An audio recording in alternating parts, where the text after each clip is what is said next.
Pachacamac, capítulo 2. Tucumé y Pachacamac entre el mito y la arqueología. Alfredo Narváez Vargas, con deidad sin huesos y de gran poder, creadora de una humanidad primigenia, castigó a los hombres calcinando los valles, originando la aridez de los desiertos norteños. Luego se apiadó de ellos, dejándoles hilos de agua para cultivar y subsistir. Esta situación llegó a oídos de Pachacamac, quien enfrentó a Con, desafiándolo mediante un diluvio que destruyó la creación previa, convirtiendo a los hombres de Con en animales. Esta lucha generó la propuesta de una estratigrafía mítica que relaciona al intermedio temprano con los tiempos de Con, superpuesto por Pachacamac, una deidad que correspondería a los tiempos post-mochicas en el norte peruano, que no discutiremos en este artículo. En otro momento hemos mostrado nuestro desacuerdo de interpretar a Con como una deidad conceptualmente relacionada con el agua, como planteaba Rostorowski, sino como una edad helíaca solar relacionada más bien con el fuego, razón por la cual su enemigo requería usar el elemento opuesto para enfrentarlo. La historia de Pachacamac aún se escucha entre los pobladores de los territorios altoandinos lambayecanos, enfrentando a Ninamasha, personaje de enorme fuerza, de naturaleza ígnea e intensa actividad sexual, por lo que Pachacamac debe aparecer como una mujer y llevar al hombre Candela a un descampado con engaños y empujarlo a un precipicio, haciendo luego que brotara una caída de agua permanente que lo mantiene inerme, como sucede con Pachacamac, aunque vence a su oponente con el diluvio. La deidad de fuego realmente no muere, el agua lo paraliza y detiene temporalmente, pues también creen al final del mundo, empero, que procederá primero grandísima seca, es decir, Con regresará. Del mismo modo, Ninamasha se mantiene vivo, pues el agua convertida en rocío que cae sobre la piedra al fondo de la cascada se entiende como el vapor que emite su cuerpo caliente, señal de que el dios del fuego puede retornar. Esta batalla en el terreno mítico no es sino expresión de un ciclo permanente en la costa norte, cuando ocurren lluvias torrenciales en un territorio seco donde nunca llueve, generando severas crisis ambientales, sequías, plagas y enfermedades. Tucumé, centro de poder en Lambayeque. En la parte baja del río La Leche se encuentra uno de los más complejos monumentos de la costa peruana, edificado entre los siglos IX y XIV de nuestra era, que corresponde a lo que la arqueología regional ha denominado Lambayeque, culminando su desarrollo con la conquista chimú a fines del siglo XIV, para integrarse al estado cusqueño alrededor de 1470. Poco tiempo después, en 1532, se escucharon noticias del arribo de los españoles, bautizados como huiracochas, en alusión a la deidad altiplánica que desapareció en el mar prometiendo retornar. En ese momento, Tucumé era asiento del poder político inca y se encontraba en guerra con el curaca de Jayanca.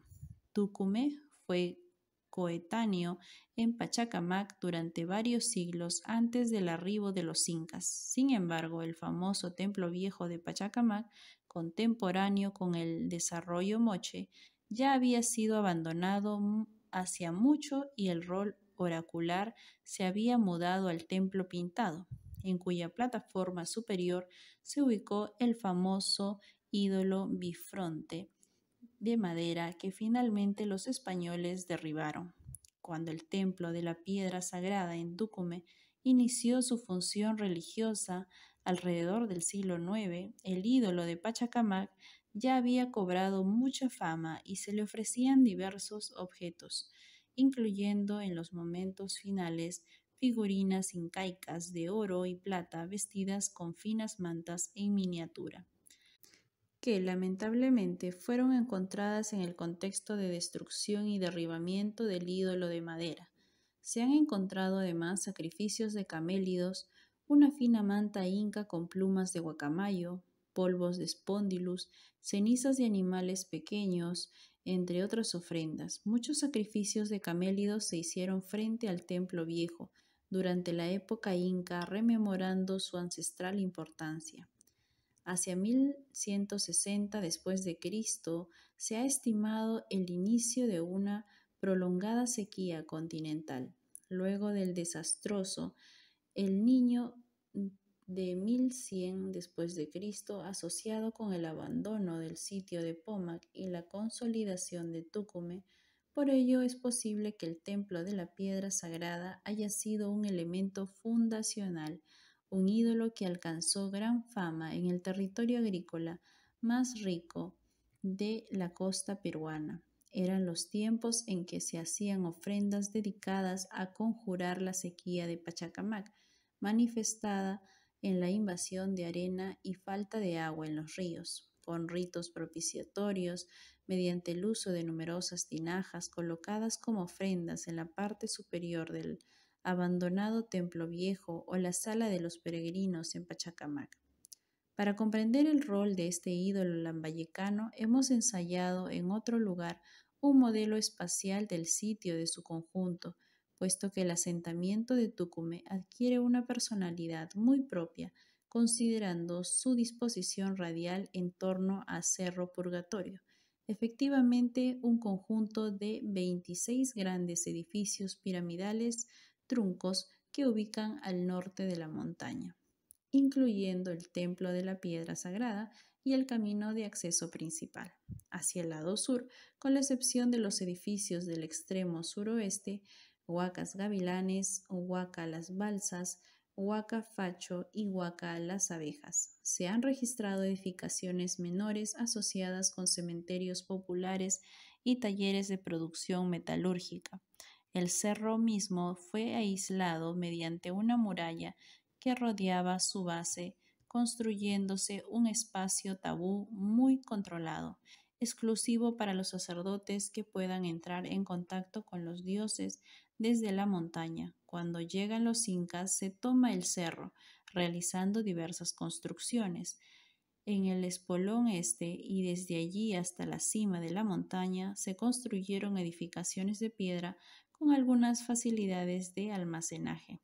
Aún hoy, el lugar tiene mucha importancia para los maestros curanderos, considerándolo un lugar encantado por el cual se puede establecer un pacto para acceder a sus poderes y favores. La montaña sagrada pudo haber sido considerada un rol de Axis Mundi, a partir del cual se establece un nexo con los dioses, los ancestros y la muerte.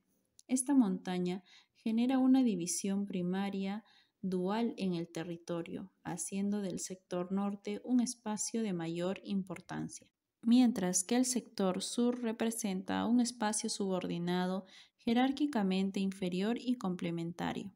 Considerando particulares contextos arqueológicos y arquitectónicos en Tucumán, planteamos un modelo en el que la división binaria norte-sur evoluciona hacia el eje noreste-sureste, adquiriendo especial valor simbólico. Este eje se vincula con la dimensión masculina, noreste opuesta a la femenina sureste. Por lo tanto, plantea además jerarquías y complementos. Territorialmente, esta división explica la ubicación del Templo de la Piedra Sagrada, noreste, y Huaca de las Balsas, suroeste, teniendo como eje a Cerro Purgatorio. Basta por el momento decir que el Templo de la Piedra Sagrada se comprenderá mejor a partir de este modelo, el cual debemos agregar su correspondencia con la formación litológica del cerro, pues procede de él y por lo tanto se expresa como su alter ego. En el campo etnográfico disponemos de numerosos ejemplos que consolidan este concepto ideológico. Los gobernantes incaicos de Tucumán. La famosa crónica de Cabello de Balboa hace referencia a Nailam, un personaje de especial trascendencia regional en 4 grandes momentos. A. Su arribo marítimo desde la parte suprema trayendo consigo un ídolo de piedra verde que era su alter ego. B. Su linaje culmina con una crisis originada en aspectos religiosos ideológicos que causa un diluvio destructivo y la muerte del último dinasta. C. Luego de un tiempo no precisado ocurre la conquista Chimú. D. Llegan los incas en son de conquista, mencionándose el nombre de los 6 gobernantes: Yempizán, Chuyumpizán, Cipromarca, Yayempizán, Elquempizán y Seclumpizán. Cuando este último estuvo en el poder, llegaron los españoles. Aunque no tenemos forma de probarlo, el personaje que descubrimos en Huaca Larga puede haber sido uno de ellos, tal vez el último. Uno de los aspectos más notables en su tumba fue su asociación con un cuchillo de bronce, tema que se reiterará en su pectoral de plata, decorado con 2 felinos que cogen cabezas trofeo, rodeados de numerosos cuchillos. Por estas razones, el personaje no solo ostenta elementos de poder político, sino que pudo haber sido protagonista durante la ejecución de los sacrificios humanos en el templo de la piedra sagrada, un degollador como los dioses principales asociados además a las montañas sagradas, reproduciendo la actividad que la iconografía narra en el plano mítico. El llamado vaso B de Denver representa un complejo conjunto de imágenes interpretadas como un mito de origen que incluye conceptos de fertilidad al lado de cacería de hombres, venados y procesiones con portadores de cabezas trofeo. El templo de la piedra sagrada, uno de los hallazgos y contextos más importantes de los últimos años en la arqueología norteña, ha sido el templo de la piedra sagrada de Tucumán. Se ubica al noreste del conjunto, a la vera del camino del acceso principal y un tanto oculto, en un patio flanqueado por grandes edificaciones y espacios abiertos, rasgos que coinciden con descripciones de fuentes etnohistóricas para centros oraculares y de peregrinaciones, que sin embargo se considera imposible de determinar en base de datos arqueológicos. Siguiendo las fuentes etnohistóricas, podemos más o menos imaginar el aspecto de un santuario en los periodos tardíos, es decir, el lugar donde se realizaban los ritos y donde se encontraba la divinidad o ancestro, ídolo, elemento natural, intercesor humano. Estos lugares son generalmente escondidos a la mirada directa, tienen acceso restringido y frecuentemente tortuoso, que se encuentran en edificios o estructuras elaboradas y decoradas. Está asociada a ofrendas y a veces a sacrificios humanos y animales, agregándose la importancia obvia de elementos exógenos, pero además la presencia de un santuario mayor o elemento natural resaltante que justificaría la romería. Parecería que en Tucumán coinciden varias de las consideraciones. El templo de Tucumán es un edificio pequeño de planta cuadrada que alberga una roca que sobresale de modo oblicuo del suelo en la parte central del templo, flanqueada por 2 banquetas. Al borde de cada banqueta se colocaron postes de madera como parte de la estructura del techo, que se alinean con otros en los muros, conformando una estructura de 4 hileras de postes equidistantes. Al exterior se extienden 2 banquetas diagonales que forman un espacio amplio en el extremo norte, más restringido al llegar a la puerta del templo.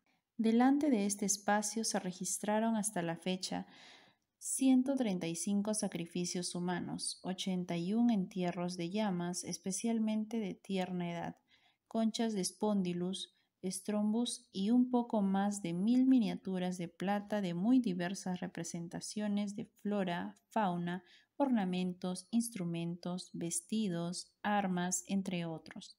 Pequeños cubículos de adobe adosados al muro que delimita este espacio sacrificial. Fueron rellenados con arena limpia y semillas amazónicas de nectandra, utilizadas como un poderoso sedante y analgésico al realizar los sacrificios humanos, un ritual que requería cortar la cabeza, abrir el pecho y tal vez extraer el corazón. Los sacrificios fueron enterrados colocando la cabeza suelta, cerca de su ubicación. Estos sacrificios y ofrendas constituyen uno de los ejes rituales de este espacio sagrado a lo largo de toda su historia. Mucho antes de que llegaran los incas, algo parecido a lo que sucedió en el santuario de Pachacamac, por las evidencias en el plano arqueológico, es evidente que los incas no solo fueron respetuosos de este espacio ritual, sino que reconocieron el poder que expresaba la piedra sagrada, pues colocaron ofrendas de muy alta calidad que el Estado imperial utilizaba en espacios sacros, ofreciendo figurinas de plata, de oro y de concha espondylus y tejidos en miniatura coincidiendo con los entierros ceremoniales de las Capacocha que también se han sugerido para Pachacamac. Estos contextos nos permiten inferir con certeza la notoria importancia del templo y del personaje que albergaba para la región en su conjunto. Como en Pachacamac, los incas debieron noticiarse de su fama y por ende de su significado y poder. Durante la ocupación inca se incorporan figurinas de plata y concha espondylus, ricamente vestidas como ofrendas colocadas entre pozos delante de la fachada del templo, definiendo una disposición triangular que tiene relevantes implicancias simbólicas. El primer pozo se ubica 4 metros por delante de la puerta de acceso y los otros 2 delante de la fachada de los costados del acceso, con una separación de 4 metros, es decir, 2 pozos destruyen el inicio de las banquetas diagonales y el tercero corta el piso justo enfrente a la puerta del templo, en donde aparecen líneas impresas en el piso como un reticulado uniforme que une las banquetas diagonales. En el pozo de ofrendas 1 aparece la figurina principal femenina de 16 centímetros de altura, sola y vestida con finas mantas sujetadas con alfileres de plata. En el pozo 2, en la banqueta oeste, aparecieron 2 figurinas femeninas, una de plata con tocado de plumas de color rojo y remate amarillo, con una coleta de 8,5 centímetros de largo, 2 centímetros en la parte superior y 3,5 centímetros en la parte inferior, a 1,20 metros respecto al piso 1 se halló la figurina 3 de concha espondylus y 9 centímetros de altura mirando al oeste y sujeta a un fragmento de madera rojiza revestido con plumas de color crema amarillento. Esta porción cilíndrica de madera muy descompuesta tiene un diámetro de 8 centímetros y una altura de 12 centímetros. Las mantas se encuentran en buen estado de conservación, pero las plumas del tocado se han descompuesto completamente. En el pozo de ofrendas 3, ubicado sobre la banqueta este, se hallaron 2 figurinas masculinas, una de 6,2 centímetros de largo por 2,2 centímetros de ancho máximo a la altura de los hombros, en posición horizontal, tallada en concha de espondylus que luce un uncu de color amarillo con un ribete bordado y la segunda de concha espondylus más pequeña con un uncu rojo en muy mal estado de conservación. Reflexiones finales.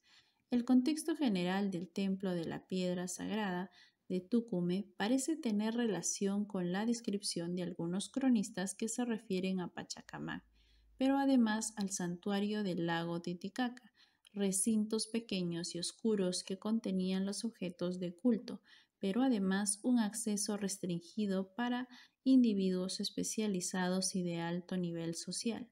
Uno de los rasgos más relevantes en este caso es la presencia del ídolo pétreo en su lugar original. La piedra sagrada adquiere especial relevancia, pues los complejos rituales deben estar relacionados con mitos fundacionales que la arqueología, a pesar de sus limitaciones, ayuda a documentar y entender.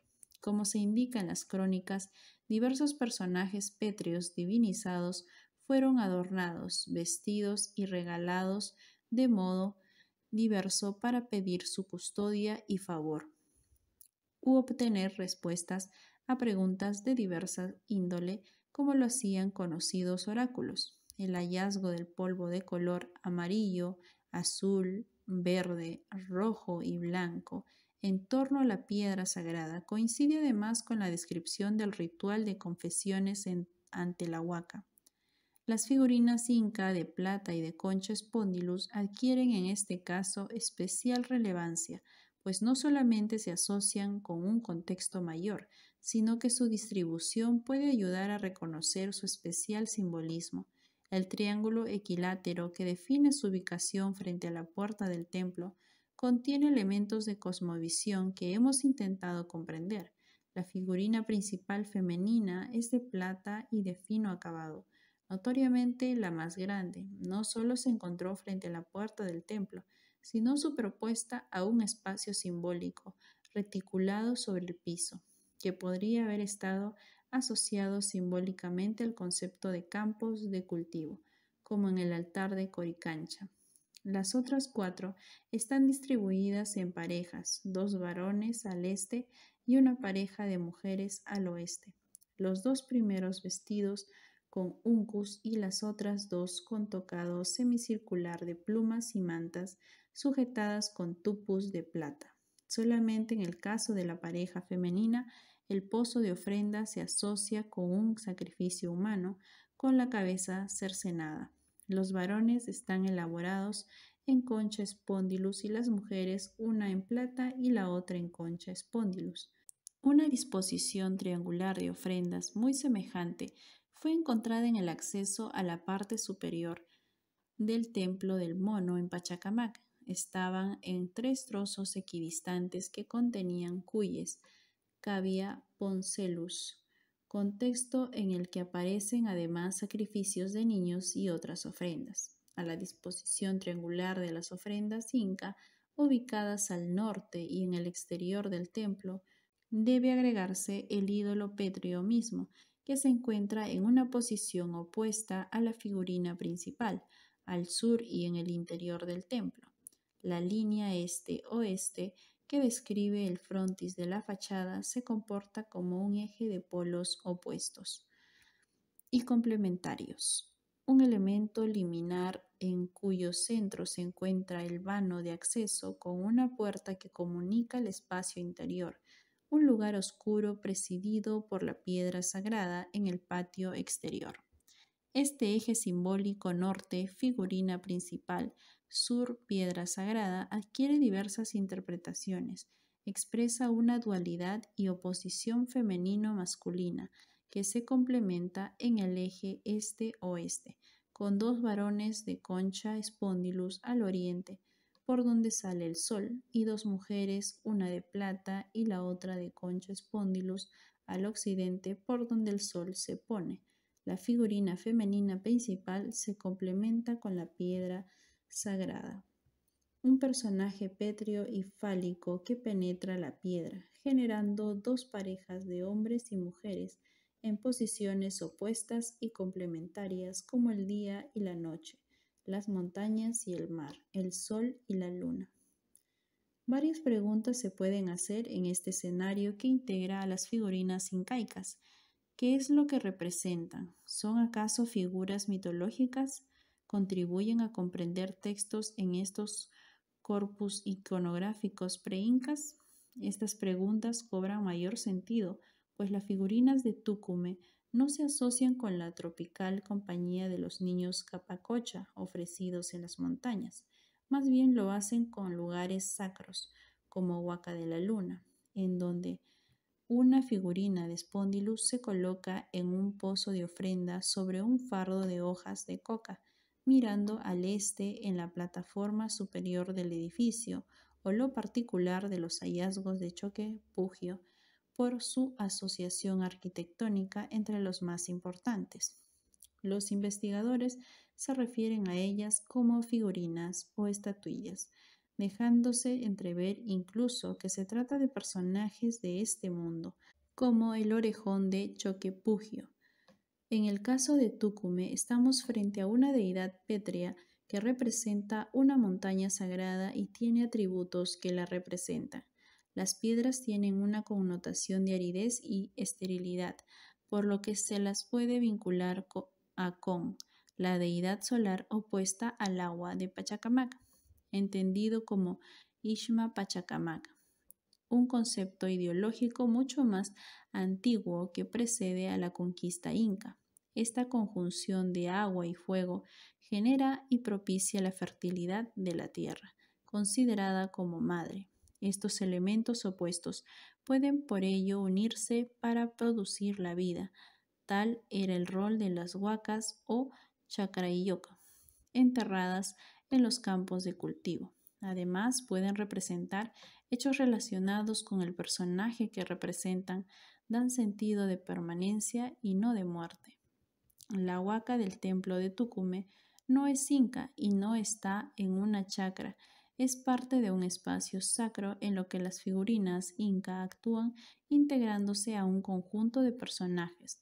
Por tanto, podemos asignar la figurina mayor un rol equivalente y opuesto a la deidad pétrea, es decir, el de una deidad femenina principal, cuyos antecedentes pueden encontrarse en la rica iconografía cerámica prehispánica, desde Valdivia en Ecuador o Caral en Supe.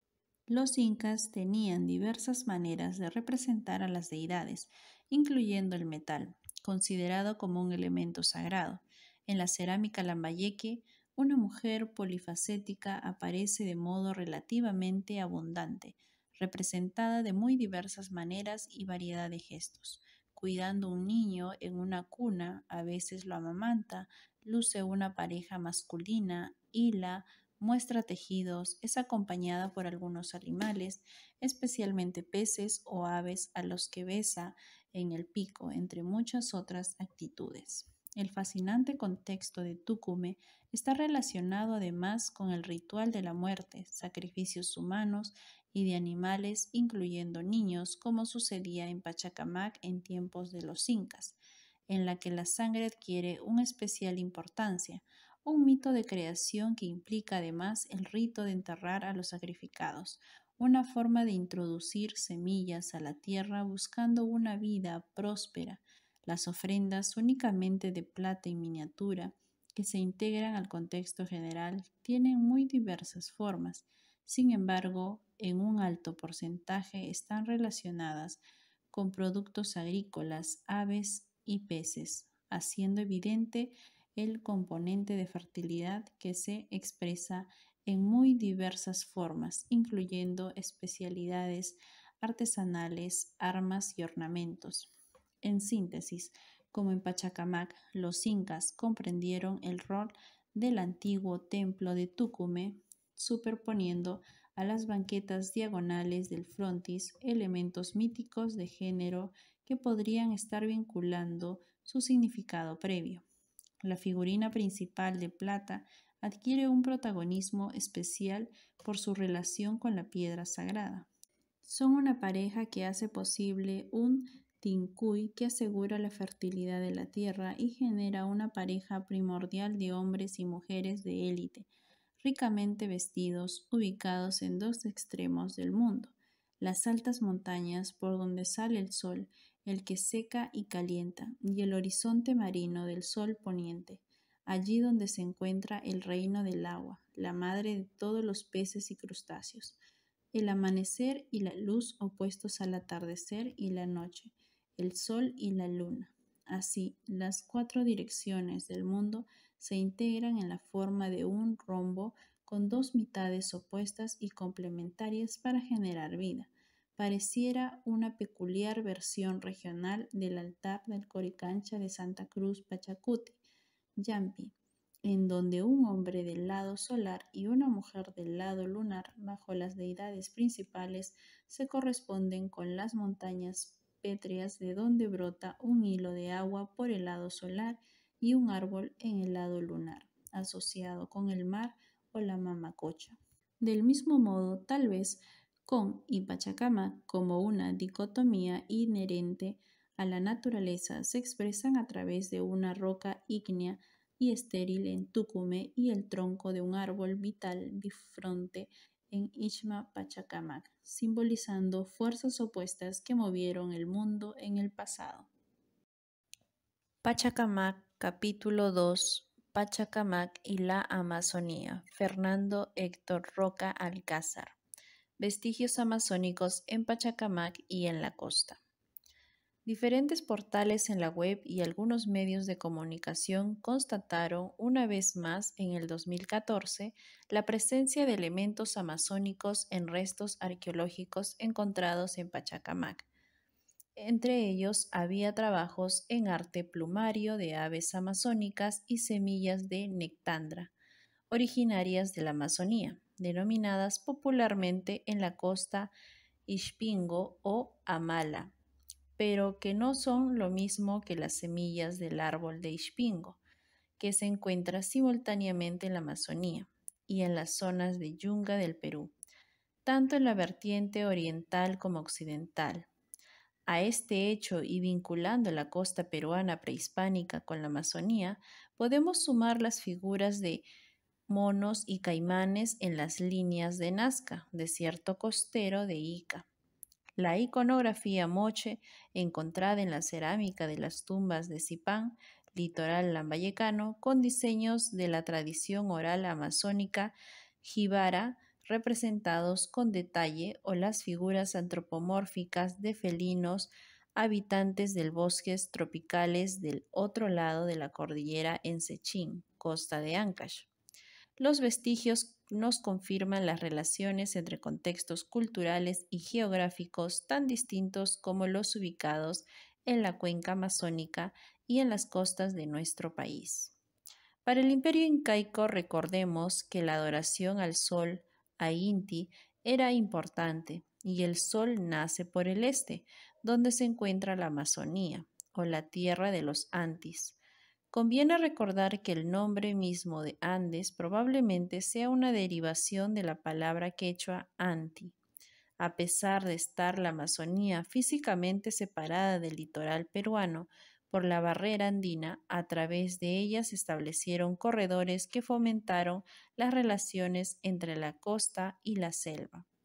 El antiguo habitante de los bosques tropicales del Antisuyo supo establecer relaciones geográficas transversales desde el este hacia el oeste y desplazarse desde lugares tan distantes como las planicies y la selva alta amazónicas hasta las bahías, caletas, islas y valles costeros del Océano Pacífico, denominado del Mar Sur por Vasco Núñez de Balboa al descubrirlo en 1513, luego de atravesar el Istmo de Panamá desde el Caribe, también desde el este hacia el oeste.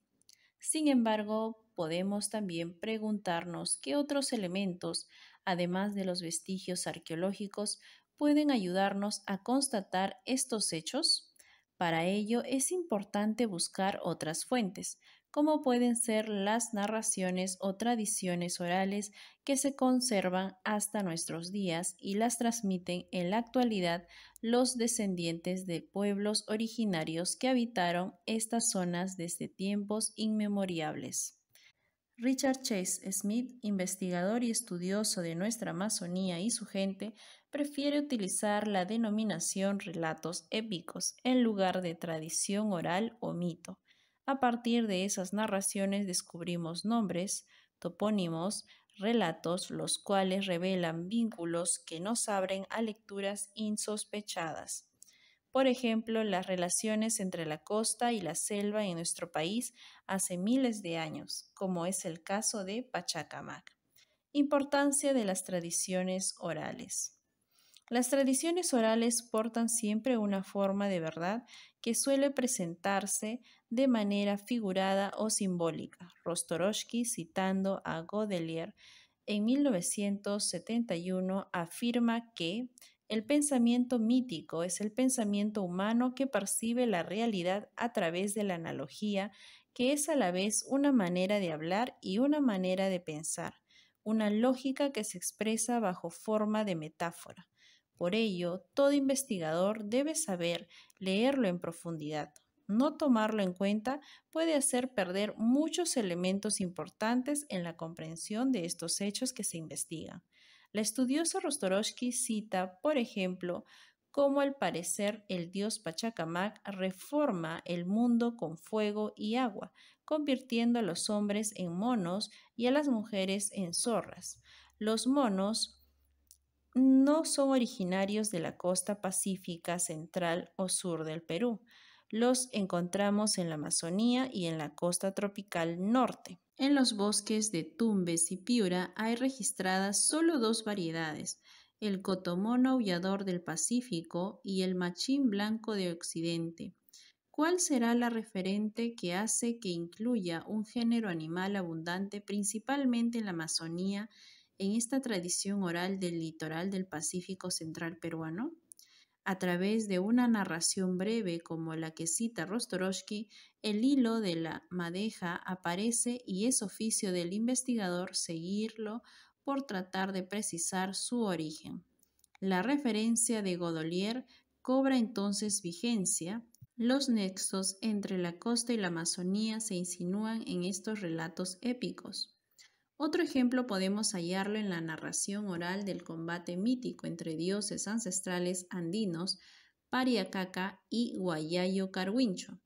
Este combate era vinculado geográficamente al espacio de la costa y las sierras centrales, territorio en el que incluye el área de Pachacamac. Pariacaca, el dios vencedor, asigna lugares de vigilancia a sus hijos, uno mirando al mar, otro controlando en dirección al antisuyo. De esta manera, el derrotado Huayayo Carhuincho, desterrado hacia la zona de los Antis, hacia las selvas, y su mujer Manañamca, desterrada hacia el mar, no podrán nunca volver. ¿Qué pueden decirnos estas narraciones, además de lo que aparece evidente al leerlas? Para el tema de nuestro interés podemos preguntarnos, ¿se puede intuir o deducir a partir de estas narraciones ciertos vínculos entre la costa central y la Amazonía? Y si es así, ¿qué otras particularidades acompañan a estas relaciones? Vínculos entre los Andes, la Alta Amazonía y la costa. Las investigaciones académicas de los vínculos entre la Amazonía y los Andes nos demuestran cómo los pueblos originarios de Piedemonte Oriental de la cordillera de los Andes, Selva Alta, han cumplido una función articuladora entre los de la Baja Amazonía y el mundo andino.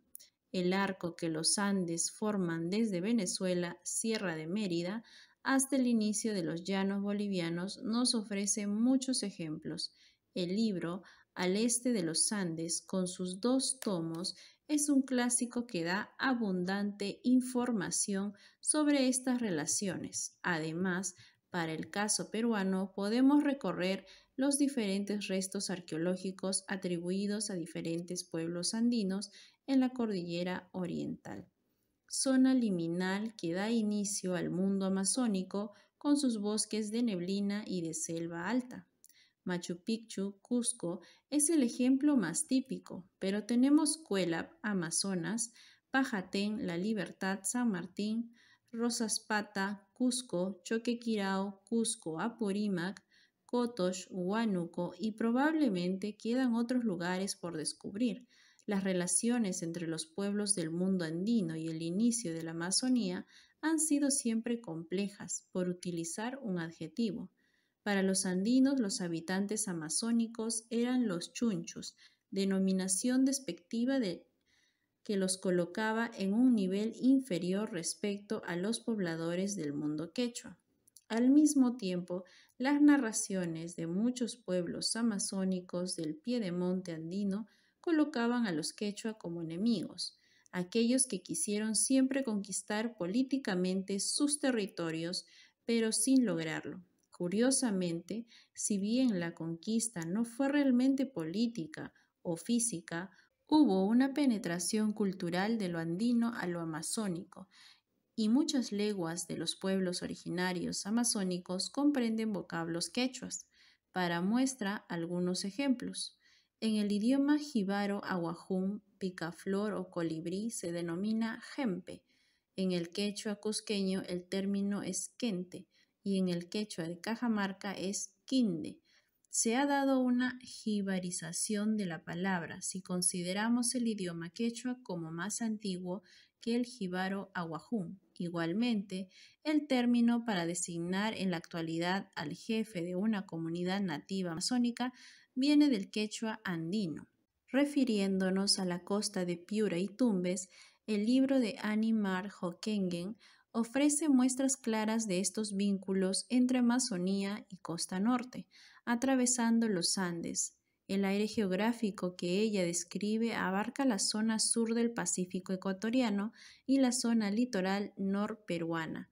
En ambos casos, desde la costa hacia la alta Amazonía, recordemos además que en la zona norte de la costa peruana, los Andes disminuyen en altitud y en anchura.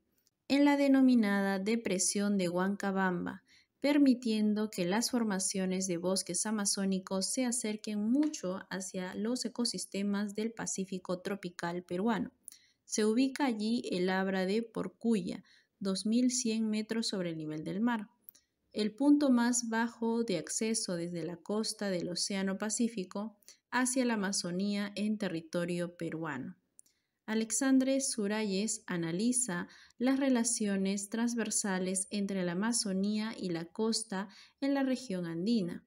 La ponencia presentada por Richard Chas Smith, los Arawak y su rol en la civilización costeña en la costa central del Perú, resulta pertinente para nuestro tema en cuestión. Chas Smith, tras más de 40 años de investigaciones, plantea cómo los Arawak conectaron la Amazonía con los Andes y la costa del Pacífico, llegando hasta los valles de Chillón, Rímac y Lurín en el periodo que denomina civilización temprana, con una historia que se remonta a unos 4000 años atrás y que mantiene su actualidad para los pueblos de Yanesha, que de ocupación sobre ellos volveremos con otras investigaciones del mismo autor al final de este artículo. El caso de Pachacamac. Para María Rostorowski, los mitos referentes a Pachacamac llegaban hasta las regiones del Anti, palabra con la que se denominaba a los territorios amazónicos. Esto podía apreciarse principalmente en las tradiciones orales de los Ashaninka y los Machiguenga. De la lectura de los mitos que ella cita, podría deducirse que eran practicados los intercambios o trueques entre regiones muy distantes, y que los Andes no eran realmente una barrera infranqueable para los habitantes de la época prehispánica. Plumas, semillas y plantas amazónicas, así como madera dura de palmeras, chonta, eran llevadas a la costa, mientras que de esta hacia la Amazonía iban probablemente objetos de metal, conchas de mar y productos marinos secados al sol o salados. Es conveniente destacar cómo el mito Xaninka, recogido por Stefano Varese y mencionado por Rostorowski, ubica al dios Pachacamaite viviendo río abajo y no río arriba, en lo que se conoce hoy como la cuenca del Ucayali. Además, menciona que de la costa se llevaban hacia la selva escopetas, pólvora, cartucho, hachas y municiones, de lo cual se puede deducir que es una versión en la que se incorpora la llegada de los españoles con sus productos a lo que sería posteriormente el virreinato del Perú. Incluso para ese entonces, con la llegada de los europeos, ya no se conoce la manera de llegar a las tierras de Pachacamaite. Si aparentemente en la época prehispánica el vínculo estaba establecido, tras la conquista se rompe. Pachacamaite era asociado con los temblores de tierra, pero el mito Machiguenga recopilado por Franz-Marie Renard Casevitz y Olivier Dolphus, las referencias son distintas, pero siempre vinculadas a tradiciones orales que se recogen en la costa. El dios se llama Pachacamuy y lleva un amuleto al que debe sus prodigios. Por eso se denomina Iguiane Pachacamuy, el cargador de Pachacamoy. El amuleto transformó en animales, monos, tapires, venados rojos, a una serie de personajes. Algunos de los transformados son hijos de Parení, hermana de Pachacamoy, que se convierten en monos. Ella, al darse cuenta, reprime a su hermano, pero éste le dice que la culpa es de Noguiane, el amuleto, que hasta lo había amenazado con transformarlo en el oso hormiguero pequeño. El esposo de Parení, Quinteroni, venga la desaparición de sus hijos, arrojando a Pachacamuy a un precipicio e impidiéndole volver al aprisionarlo con cortezas de palmera en el fondo del barranco. Quinteroni es castigado luego por el amuleto, convirtiéndose en armadillo. El amuleto es llevado por unas hadas, espíritus, hacia las regiones del sur y de cuando en cuando viaja en espíritu a ver a su padre Pachacamuy. Estas visitas están marcadas con temblores de tierra. Parení toma nuevos esposos, pero estos no son dignos de ella. Al final, luego de descender por los ríos junto con su hija, se convierte en rocas de sal a orillas del río Tambo. Un tercer elemento que vincula Pachacamac con la selva en la obra de Rostorovsky tiene por fuente un documento del siglo XVII que menciona cómo los indígenas adoraban a la doctrina de Santiago de Comas, probablemente ubicada en la selva alta, un ave enviada por el dios Pachacamac. Santos Granero afirma para el pueblo Yanesha, la conquista española no fue el punto de partida de la historia del pueblo Yanesha, lo cual es mucho más antigua. Lejos de ser tranquila, la historia Yanesha ha sido muy agitada, caracterizándose por migraciones de largas distancias, desde las tierras bajas hacia las estribaciones de los Andes y de nuevo hacia las tierras bajas. Todo ello nos hace suponer que sí hubo contactos entre la Amazonía y los Andes. Desde las alturas andinas probablemente tuvieron conocimiento y descendieron hacia el litoral del Océano Pacífico. Sobre los Yanesha y Pachacamac. Nos parece pertinente dedicar la sección final de este capítulo a los trabajos de Richard Chas Smith, quien ha centrado sus investigaciones en torno a los vínculos entre la costa central y la Amazonía. Para ello, tomaremos como referencia el artículo Un sustrato arawak en los Andes centrales, la historia oral y el espacio histórico-cultural yanesha.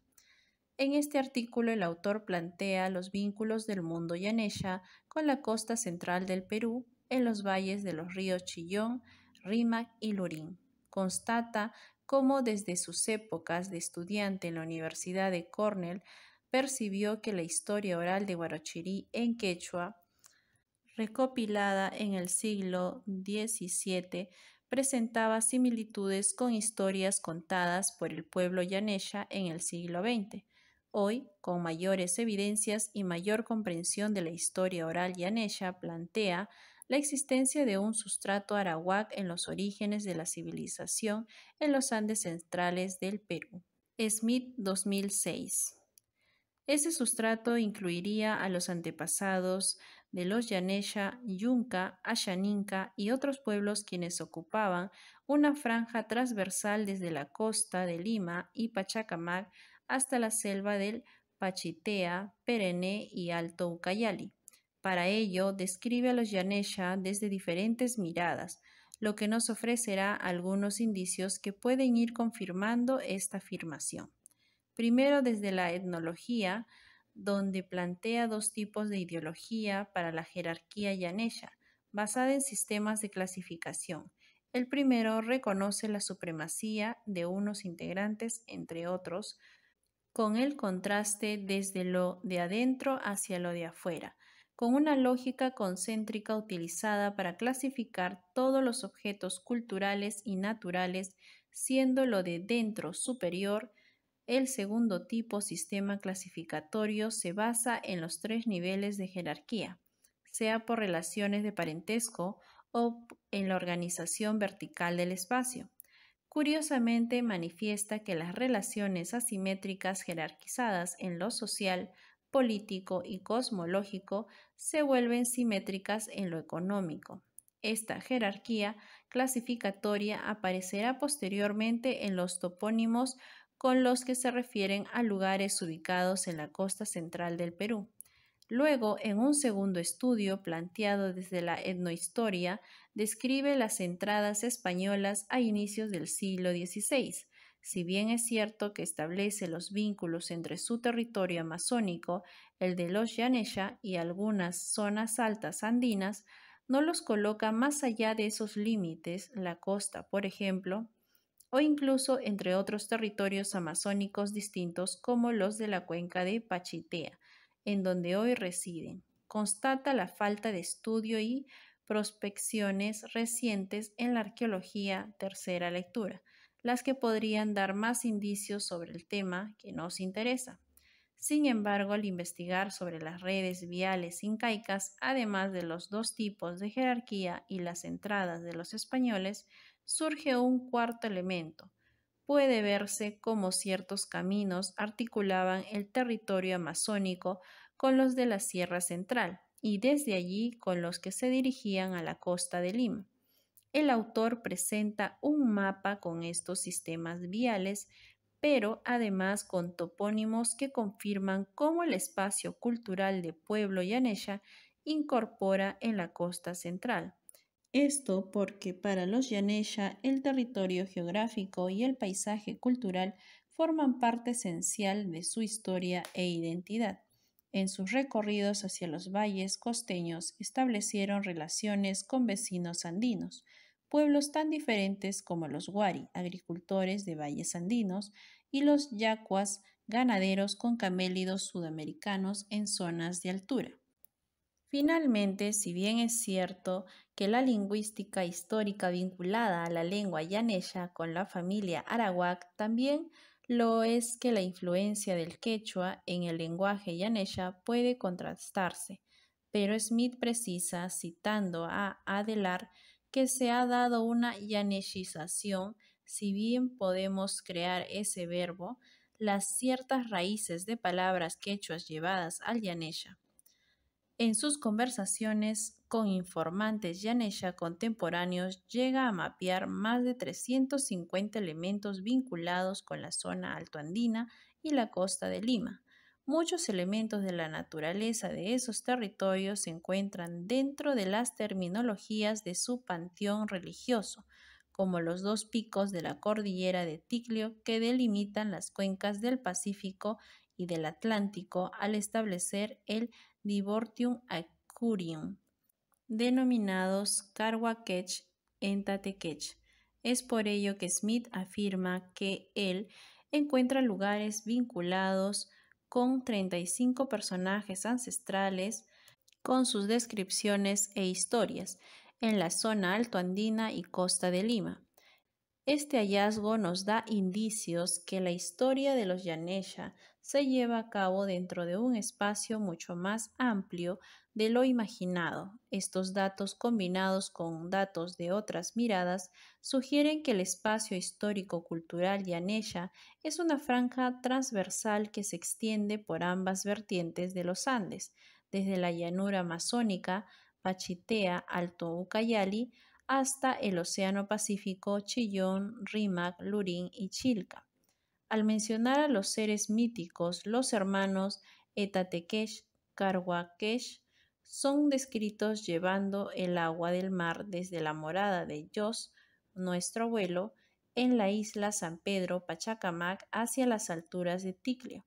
O cuando relata cómo nuestro Padre, el Poderoso, crea el llano amazónico para luego visitar a su padre, Yos, y prende candela al bosque costeño dejándolo como desierto. Curiosamente, según la tradición oral Paracas, su territorio antiguamente era también un bosque que fue sepultado por la arena, bajo la acción de la gran hechicera de la zona, la bruja Paracas. Smith se aventura aún más al proponer los vínculos del pueblo yanesha con los habitantes de la yunga litoral, los yunca, afirmando que pueden encontrarse datos sobre los desplazamientos geográficos de esos pueblos en ambas direcciones o que comparten figuras ancestrales en sus relatos épicos, como los denomina Smith. Cerrando su estudio, el autor afirma que los Yanesha actuales son descendientes de un grupo humano que habría llegado a los Andes centrales desde el Bajo Amazonas, río Pichis, cabecera del Pachitea, hace 4.000 años, hablando una lengua que denominaría proto-yanesha. Desde los Andes centrales, dadas las cortas distancias y a pesar de las alturas andinas, habrían también descendido a la costa central del Perú. Futuros estudios arqueológicos a realizar a la selva central y los valles interandinos deberán comprobar esta hipótesis. Más aún, sugiere que la historia oral yanesha muestra vínculos lingüísticos entre los yunga de la costa y los yanesha, cuando el mundo quechua irrumpe con fuerza en la Sierra Central y los valles costeños. Antes de la llegada de los españoles, rompe los vínculos yunca con los yanesha e incluso se asoma hacia los flancos orientales de la cordillera. Esto obligaría a los yanesha a retirarse hacia la selva baja del Pachitea, dejando incluso los flancos orientales de la selva alta y debilitando los vínculos con los valles altoandinos y costeños. Elementos culturales como el jaguar, el colibrí, el águila arpía, el uso del tabaco, el cultivo de maní, maíz y yuca serían indicios de estas relaciones interrumpidas en un tiempo determinado. A modo de conclusión, las relaciones de la costa de la Amazonía, teniendo a los Andes con sus valles transversales en ambas vertientes como corredores articuladores, parecen ser una constante en América del Sur. Estos valles transversales se orientan desde la naciente del Sol, la zona de la selva o de los Antis, hacia donde se pone el Sol, en el Océano Pacífico. Las rutas ancestrales que llevaron a los habitantes amazónicos hacia las orillas marinas del litoral central entrarían durante la época del Imperio Incaico en la red del Capacñán o Camino Inca. Para la costa central peruana sería probablemente los yanesha, pueblo originario amazónico del grupo etnolingüístico arawak, los actores principales de estos vínculos. El área geográfica litoral de Pachacamac estaría entonces incluida en estos territorios de contacto de pueblos amazónicos ubicados en los mismos paralelos geográficos, pero en la vertiente oriental. Estas relaciones podrían remontarse hasta casi 4.000 años de antigüedad y las narraciones épicas yanesha, como los indica Richard Chase, serían algunos de los indicios que confirmarían estos hechos. Los restos arqueológicos con elementos amazónicos encontrados en el santuario de Pachacamac constatarían lo que aquellos relatos manifiestan. Sin embargo, aún faltan mayores estudios arqueológicos, investigar y obtener información. Por ello, en estos corredores transversales andinos permitirá consolidar los datos hasta ahora obtenidos. Lo que no puede negarse es la capacidad del antiguo habitante de la Amazonía central para desplazarse a través de territorios accidentados como los Andes, sin que estos resulten ser una barrera infranqueable. Asimismo, su habilidad y adaptabilidad para establecer relaciones de intercambio confirmadas por muchos elementos culturales que indican desplazamientos de un pueblo a otro, referentes como el lenguaje, las creencias, las costumbres, encontraban nuevos episodios en donde habrán de transformarse, modificarse e incorporarse a contextos distintos. Esto podría explicarnos muchas de las preguntas que aún no tienen una respuesta clara a nuestra historia. Los vínculos entre la costa norte y la selva norte peruana han sido bastante estudiados y los datos al respecto, frutos de investigaciones en el ámbito de la antropología lingüística y arqueología, son reveladores. Sin embargo, para la selva y costas centrales no son aún tan evidentes. Las investigaciones recientes y las que aún quedan por hacer seguirán confirmando que también este territorio transversal tuvo pueblos que articularon no solo a la geografía, sino a los seres que la habitaban. Es interesante detenerse en los posibles vínculos de los yunga o yuncas de la costa central con los pueblos amazónicos, los yanesha, para el tema que nos interesa, habitantes de dos ecosistemas distantes, pero con bastantes semejanzas. La llegada del imperio incaico supondrá un debilitamiento en estas relaciones, al establecer nuevas estructuras geopolíticas, y a pesar de ello seguirán los vínculos. El área del santuario de Pachacamac entre el mar y la cordillera, con la yunga del Pacífico y sus habitantes mirando al océano, entrarían así en la influencia de los pueblos amazónicos.